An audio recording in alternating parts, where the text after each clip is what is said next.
Le respect ne se mérite pas.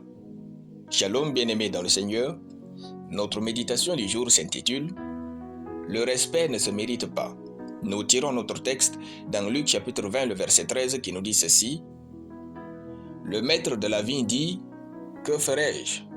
J'enverrai mon fils bien-aimé, peut-être auront-ils pour lui du respect. » Alléluia. Le respect ne se mérite pas, il se doit. Le respect vient de la position et non de l'être de la personne vers qui il est orienté. Vous n'êtes pas obligé d'aimer quelqu'un à qui vous devez du respect. Cependant, vous lui devez ce respect devant Dieu et devant les hommes. Dans le texte du jour, Jésus racontait une parabole pour parler des Juifs qui tuaient les envoyés de Dieu jusqu'à ce que Dieu décide d'envoyer son Fils.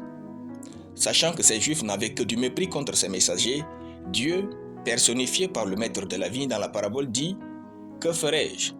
J'enverrai mon fils bien-aimé, peut-être auront-ils pour lui du respect. » En fait, Dieu se disait que, même si ces Juifs n'aimaient pas ses serviteurs, et par conséquent lui, il ne pouvait pas se permettre de lui manquer du respect en manquant du respect à son fils. Car le respect est un devoir. Et c'est dans notre manière de remplir ce devoir que Dieu nous bénit ou nous rabaisse. Quand ces Juifs ont manqué du respect au fils, Dieu dans la parabole les a détruits. Frères, que vous aimiez vos parents ou pas, votre patron ou pas, votre leader ou pas, vous leur devez du respect. Ce respect est censé définir votre manière de vous tenir avec eux et de leur parler. Il est écrit « Montrez du respect à qui vous le devez et honorez celui à qui l'honneur est dû. » Romains chapitre 13, le verset 7. Le respect est rattaché à la dignité humaine. Qui que vous rencontrez dans ce monde, cette personne est faite à l'image de Dieu. Par conséquent, vous lui devez du respect. Avoir de l'autorité spirituelle ne nous donne aucunement le droit de manquer du respect aux autres, même s'ils ne sont pas chrétiens.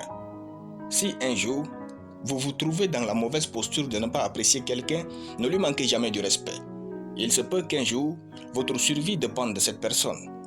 Faites du respect une de vos grandes valeurs et soyez si respectueux. Définissez très tôt la position de tout ce qui existe dans votre vie et sachez traiter chacun selon son rang et son grade. Souvent, les grands hommes aiment se tenir tout petits auprès des autres. Si vous désirez la bénédiction de Dieu, ne les voyez jamais comme étant petits à vos côtés. Donnez-leur toujours le respect qui leur est dû. C'est en cela que Dieu vous bénira et non dans l'affinité que vous avez avec eux. Alléluia. Nous allons prier.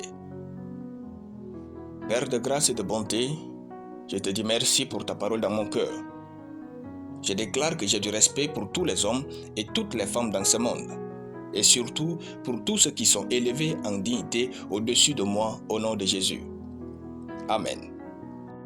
Soyez bénis, c'était le pain du ciel.